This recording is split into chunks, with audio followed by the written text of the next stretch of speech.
అంటే మనందరికీ తెలుసు, అందరూ చెప్పే విషయమే. ఇప్పుడు మురళీ గారు చెప్పారు, సారు వచ్చిన తర్వాత సంవత్సరంలోనే ఎన్ని కోట్ల రూపాయలు తీసుకొచ్చారో మీ అందరికీ చెప్పడం జరిగింది.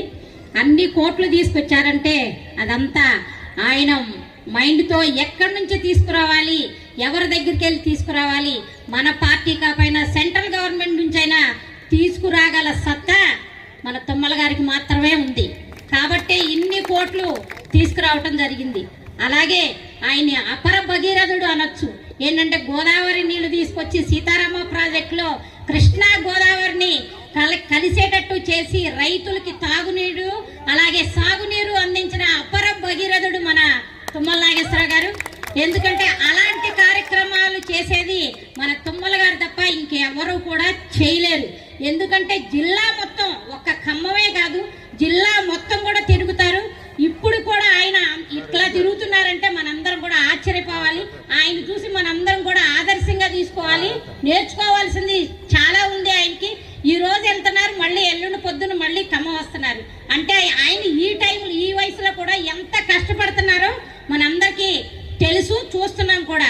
ఎందుకు కష్టపడుతున్నారు మనందరి గురించి. ఖమ్మాన్ని ఒక అందమైన నగరంగా తీర్చిదిద్దాలనే ఉద్దేశంతో ఆయన ఇన్ని కోట్ల రూపాయలు ఫండ్ తీసుకురావడం జరిగింది. 1200 కోట్లు అండర్ గ్రౌండ్ డ్రైనేజ్. మేము పూణే వెళ్ళాము మొన్న స్టడీ టూర్ కి, పూణేలో చూసాం. అండర్ గ్రౌండ్ డ్రైనేజ్ వెళ్ళటంతో నీట్ గా, అసలు మామూలుగా పూణే నీట్ గా కనిపించింది.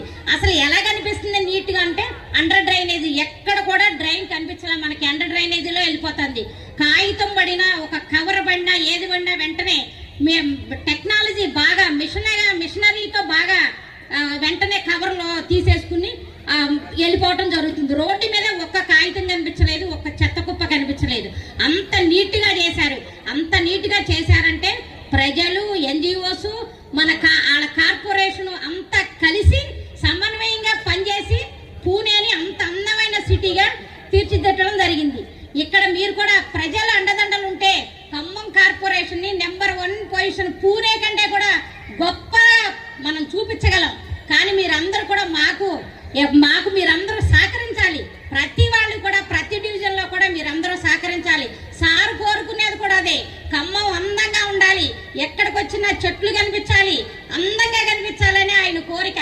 ఆయన కోరిక మీరందరూ తీర్చాలని నేను కోరుకుంటున్నా. ఎందుకంటే మనకి కావాల్సినవన్నీ ఆయన తీసుకొచ్చి ఫండ్ అన్ని తీసుకొచ్చి డెవలప్ చేస్తున్నారు. కాబట్టి మనం ఆయన కోరిక తప్పకుండా తీర్చాలి. మీరందరూ కూడా సహకరిస్తారని, మళ్ళీ మన ఖమ్మం నగరాన్ని వేరే రాష్ట్రం నుంచి వచ్చి